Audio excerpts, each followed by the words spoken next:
राज्याचे उद्योगमंत्री उदय सामंत यांनी बुधवारी रात्री अचानक अंबरनाथच्या आनंदनगर एमआयडीसीला भेट देत सोमवारी भीषण आग लागलेल्या श्री गणेश केमिकल कंपनीची पाहणी केली।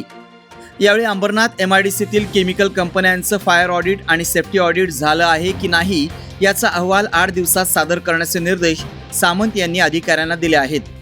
केमिकल कंपन्यांकडून मानवी वस्तीचं संरक्षण झालं पाहिजे ही आमची भूमिका असून काही इंडस्ट्री जाणीवपूर्वक काही करत असतील तर एमआयडीसी त्यांच्यावर कारवाई करेल।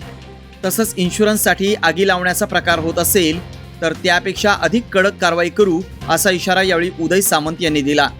तर सामंत यांना व्यवस्थित माहिती देण्यास अधिकारी कमी पडल्यामुळे अधिकाऱ्यांना त्यांच्या कार्यक्षेत्रातील कंपन्यांची माहिती नसणं ही शोकांतिका असल्याचं उदय सामंत यांनी म्हटलंय। अधिकारी किती सजग आहेत ते पाहण्यासाठीच मी इतक्या रात्री आलो असून भविष्यात लोकप्रतिनिधींना अधिकाऱ्यांनी योग्य माहिती दिली पाहिजे आणि त्यासाठी अधिकाऱ्यांनाही योग्य माहिती असली पाहिजे असे खडे बोल त्यांनी अधिकाऱ्यांना सुनावलेत। उद्योगमंत्र्यांनी अचानक केलेल्या या पाहणी दौऱ्यामुळे अधिकारी मात्र चांगलेच कामाला लागल्याचं पाहायला मिळालं। यावेळी आमदार डॉक्टर बालाजी किणीकर, नगराध्यक्षा तेजश्री करंजुले पाटील, माजी नगराध्यक्ष सुनील चौधरी यांच्यासह अनेक लोकप्रतिनिधी उपस्थित होते। 8 दिवसामध्ये केमिकल फॅक्टऱ्यांचं या परिसरातल्या फायर ऑडिट आणि सेफ्टी ऑडिट झालंय की नाही याचा अहवाल त्यांना सादर करण्याच्या सूचना मी दिलेल्या आहेत। इन्शुरन्ससाठी आगी लावण्याचा प्रकार जर होत असेल तर आहे त्याच्यापेक्षा कडक कारवाई करू।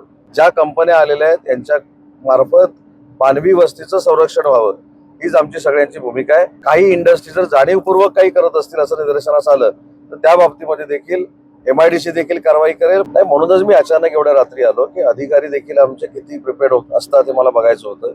त्याच्यामुळे अधिकाऱ्यांना त्यांच्या कार्यक्षेत्रामधल्या कंपन्यांबद्दल जर माहिती नसेल तर ही शोकांतिका आहे। भविष्यामध्ये अशा मंत्र्यांच्या व्हिजिट होतील किंवा लोकप्रतिनिधींच्या व्हिजिट होतील, त्यांना योग्य ती माहिती दिली गेली पाहिजे आणि ती माहिती देत असताना पहिली त्यांना पूर्ण माहिती असली पाहिजे।